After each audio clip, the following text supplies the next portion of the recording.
All right.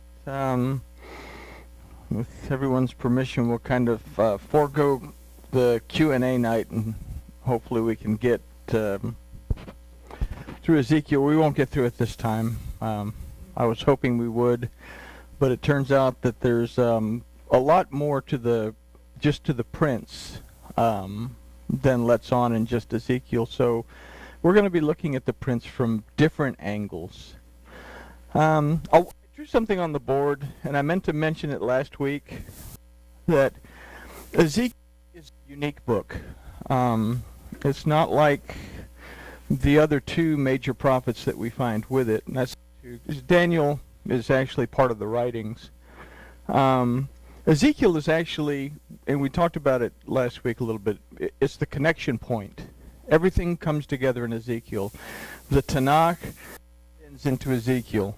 Brit Hadashah has dedicated Ezekiel, but it moves forward through the millennium and into the world to come.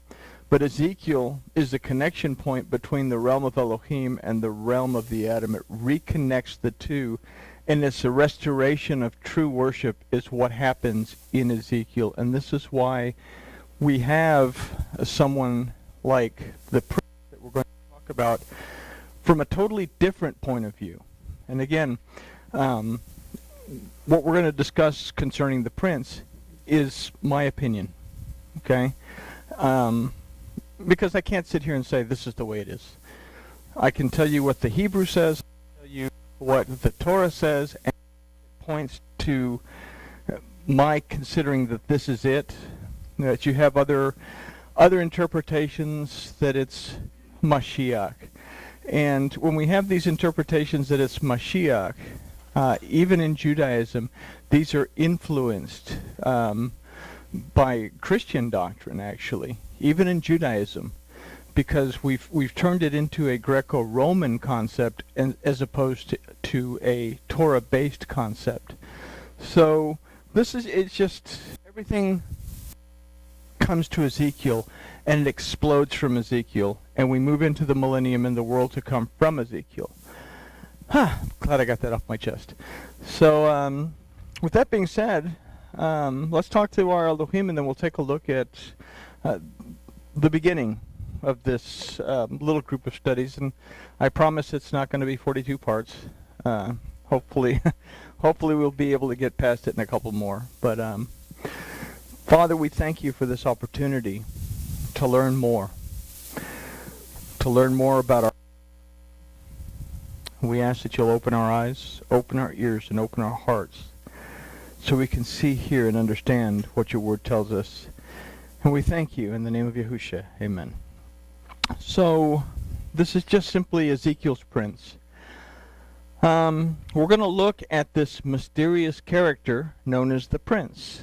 Now, we've considered some concepts about the prince, and we've talked about perhaps the prince is actually a type for the unified kingdom of Israel. In other words, the prince is actually the northern and the southern kingdom reunited to where they carry out their mission according to Shemot 19, where Elohim says, listen to my voice, and this plays out in here.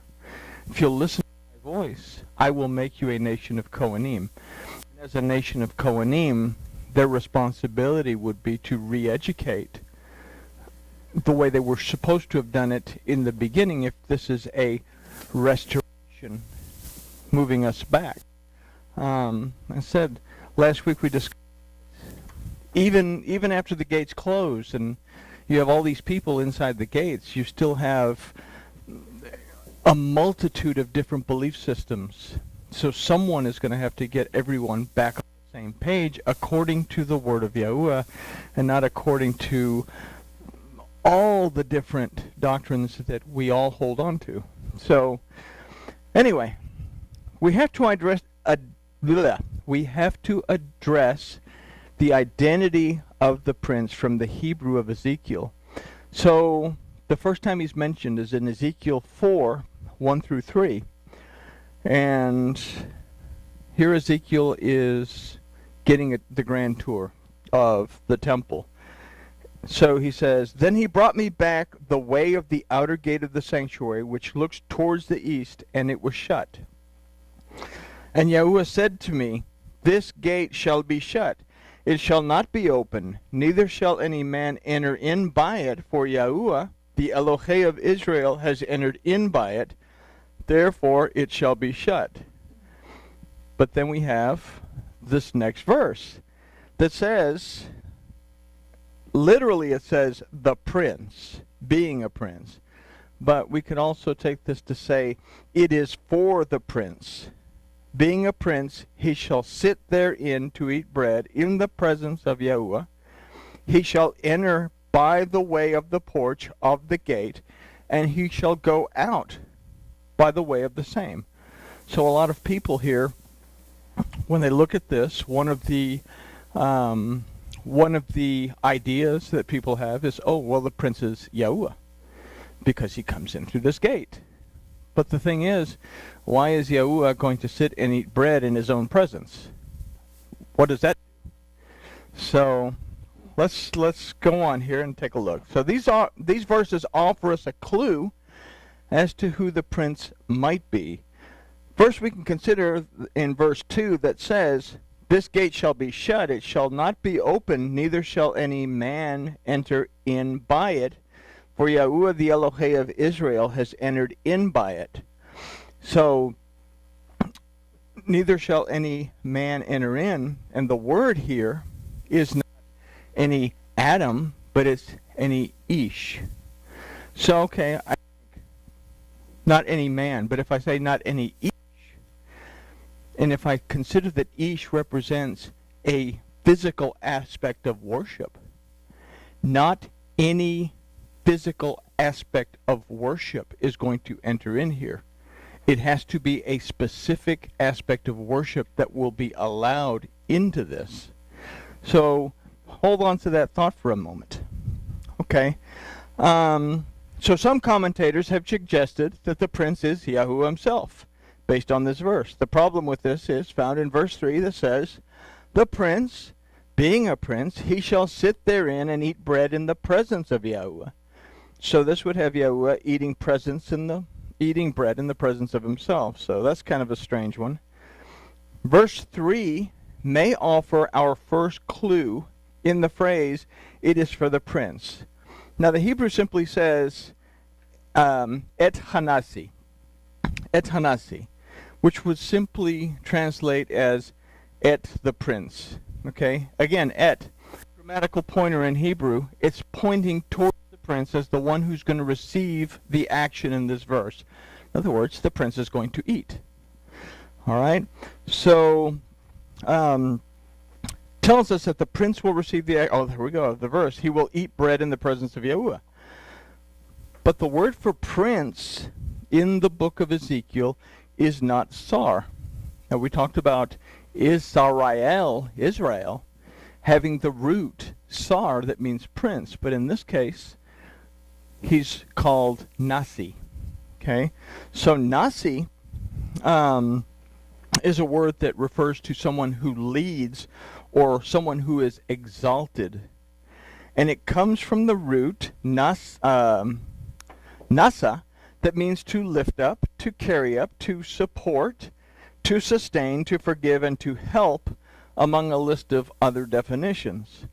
So if we consider the et to represent the word of Yahuwah, and the gate was closed because Yahuwah entered through it, and no man can enter into it, yet it is for the prince to use to come into the presence of Yahuwah, is it possible that the prince is the word of Yahuwah, as it is the word that lifts us up, carries us, supports us, sustains us, leads us to find forgiveness, and helps us to find our way?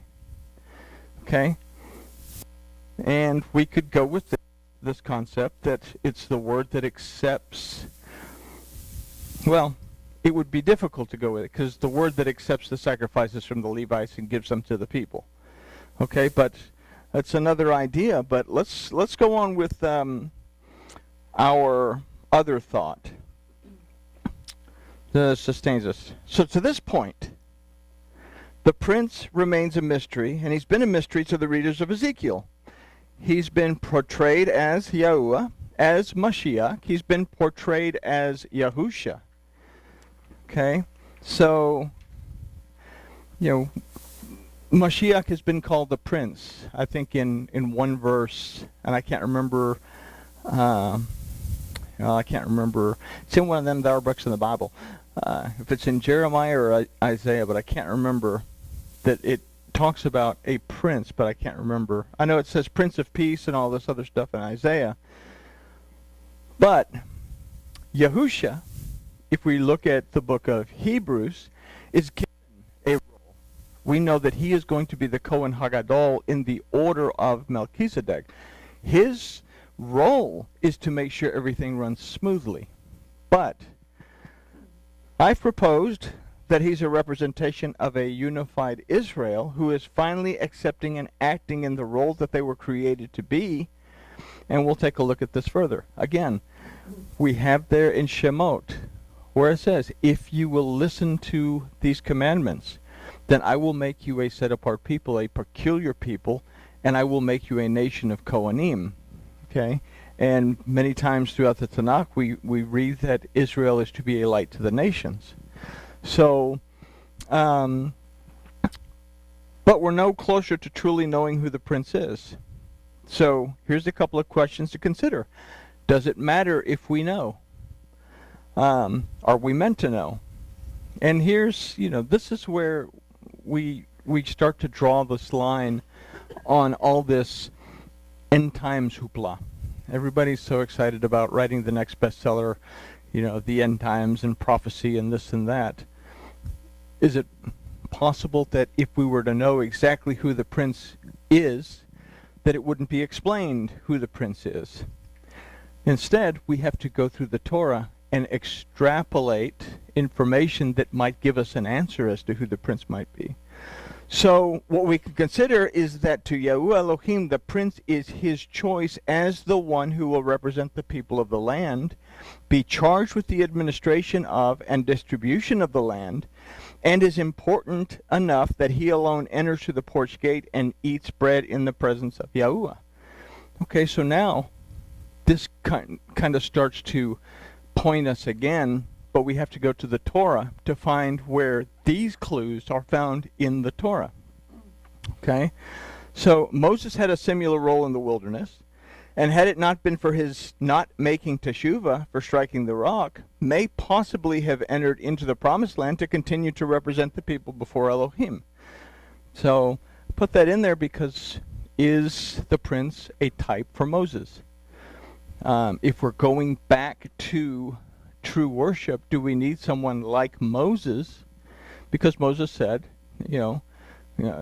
hang on, there's going to be a prophet that's just like me that comes along. Is this the prophet just like Moses that he's talking about, as opposed to being Yahusha? This is who we want to believe this particular prophet is. But let's go back to our considering perhaps the unified Israel thing. We consider that Nasi means one who leads, from the word Nasa, that means to lift up, to carry, to support, to sustain, to forgive. So we go back to Moses' little speech concerning blessings and curses in the book of Devarim, 28, 1 through 14, where he says, "And it shall come to pass, if you shall shema diligently, if you will perceive, discern, understand, obey, and apply what the word says, diligently to the voice of Yahuwah, your Elohim, to observe, to do all of his commandments which I command you this day, that Yahuwah your Elohim will set you on high above the nations of the earth." Okay, so to set you on high above the nations of the earth, the word isn't nasi. But okay, so we have this idea that something is exalted above the nations of the earth. Okay? The word used for on high here is elyon, that comes from the root Allah, that means to ascend, as in the process of ascending. To shema, to perceive, discern, understand, obey, and apply the word of Yahuwah, begins the process of ascending. So here, Israel is given the directions they need to follow to begin the process of being lifted up, to begin the process of et chanasi, being lifted up by and through the word of Yahuwah. So there's one clue that we can consider based on the fact that the prince is Nasi instead of Sar. All right. Verse 2 says, and all these blessings shall come upon you and overtake you if you shall, again, Shema to the voice of Yahuwah your Elohim. What did he say? If you will hearken to my commandments, if you will Shema my commandments, I will make you a set-apart nation and a nation of Kohanim. So, blessed shall you be in the city, and blessed shall you be in the field. Blessed shall be the fruit of your body, and the fruit of your land, and the fruit of your cattle, and the increase of your kine, and the young of your flock. I've always wondered what a kine is, but I was always afraid to ask. Blessed be your basket and your kneading trough. Okay, well, here's something that has to do with bread. The bread that they produce and consume will be blessed if they Shema the word of Yahuwah. Okay? Verse 6, blessed shall you be when you come in, and blessed shall you be when you go out. Well, what greater blessing do you have when you come in through a door that's set apart for one specific purpose, and you can go out through the same door? You're the only one that's allowed to come in and go out through the same door, and it's the only door that you come in and go out. Everyone else has to come in through one door and go out through another door, and we'll kind of get a glimpse of that here in a second. Yahuwah will cause your enemies that rise up against you to be smitten before you. They shall come out against you one way and flee before you 7 ways. Yahuwah will command Yahuwah will command the blessing with you in your barns and in all that you put your hand to, and he will bless you in the land which Yahuwah your Elohim gives you. Who receives the land in Ezekiel? Who receives oversight of the land? Who has the authority to give it and to redeem it back? If I give it to a servant, he can have it for 4 years. I got to take it back.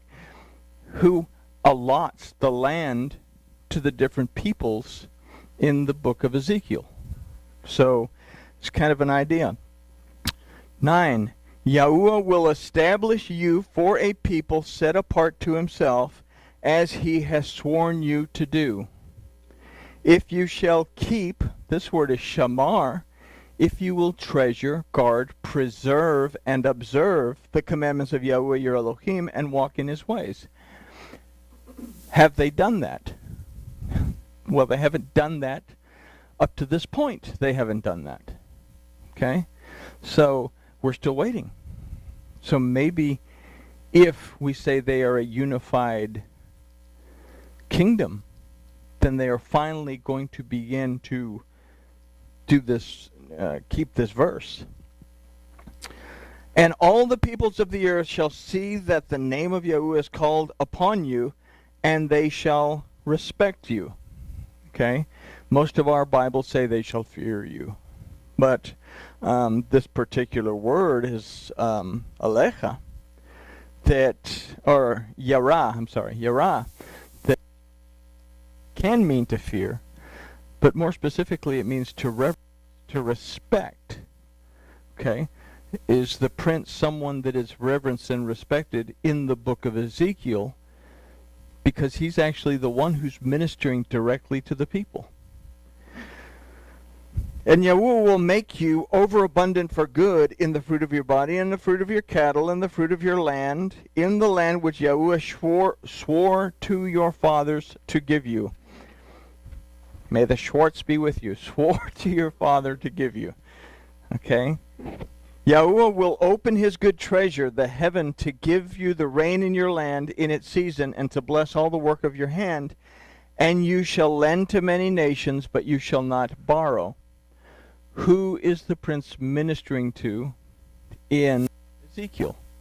He's not ministering specifically to the children of Israel. It simply says that he's ministering to the people of the land. And Yahuwah will make you the head and not the tail. You shall be above only, and you shall not be beneath. If you shall shema to the commandments of Yahuwah your Elohim, which I command you this day, to observe to do them.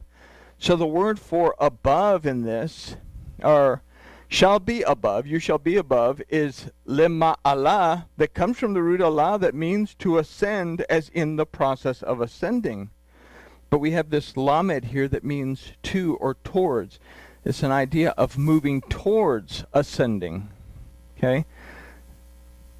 Throughout their history, they're going to be stagnated from ascending until something happens. That something was Yahusha that made it possible for the kingdoms to come back together.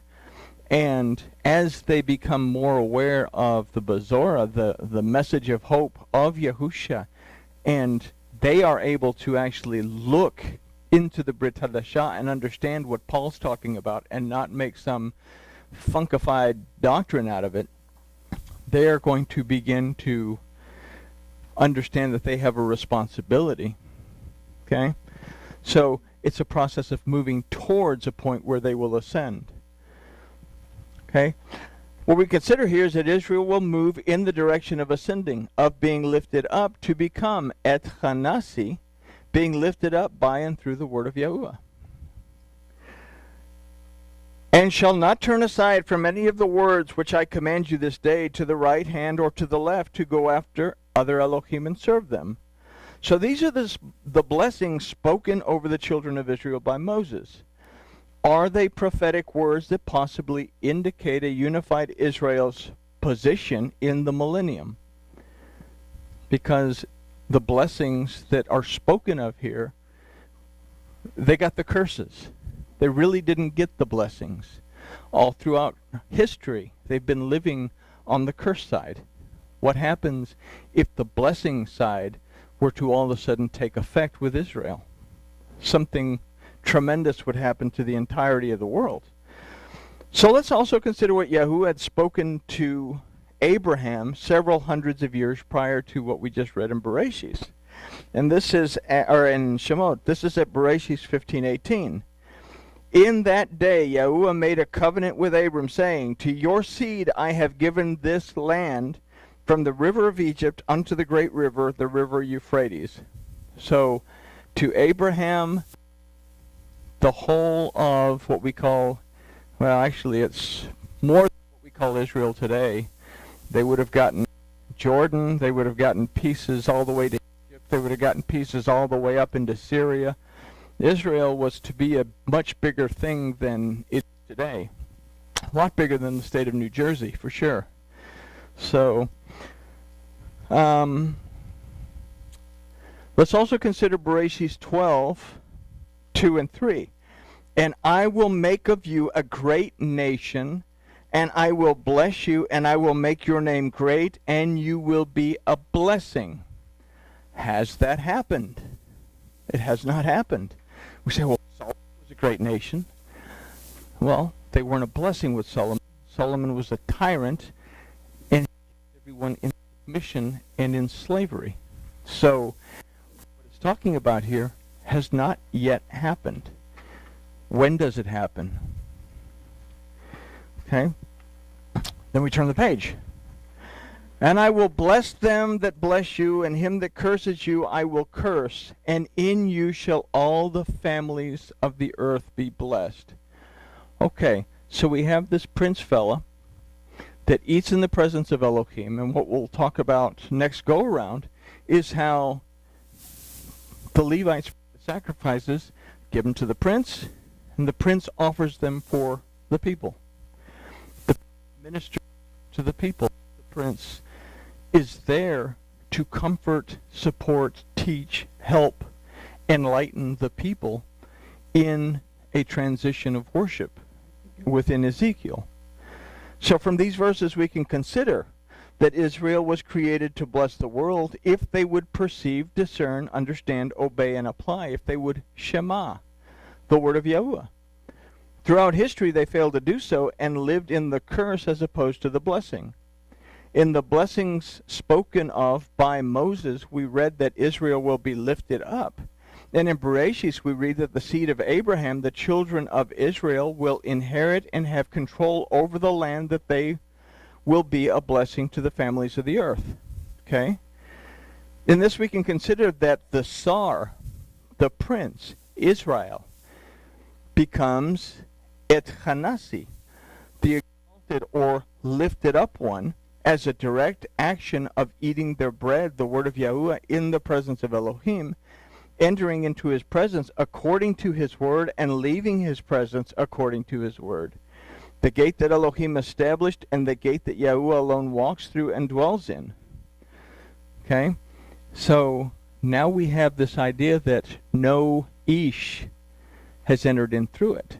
Well, no Ish has entered in through it because up until this point, the worship has not been correct in order for anything to enter into that gate. But now the prince has been restored to what they were supposed to be, if we say that it's a unified kingdom of Israel. Now they can enter in and become the blessing they were supposed to be to the people as the exalted. They've worked towards ascending towards the throne of Elohim, and now they bring the bread, the word of Elohim, back to the people. So, where were we? It's over here somewhere in this thing. Entering his presence according to his word, and leaving his presence according to his word. The gate that Elohim established, and the gate that Yahuwah alone walks through and dwells in. So, we'll take a look at other aspects of the prince, now that we have kind of an outline to go by. Again, I'm not saying, oh, this is the way it is. This is, you look at it, you look at the Torah, you look at it, and you put things together. Well, Israel hasn't fulfilled what it was created to fulfill. If they are Israel, if they are the prince, then they have to be Hanasi, they have to be lifted up so that they can do what they were told that they would be in Shemot prior to the giving of the Ten Commandments. So hopefully by the end of our study, we'll have a better understanding of who the mystery man might be. And with that, I'm almost afraid to say grooviness has been achieved, and I'm especially afraid of the other part that follows that, the any questions part. So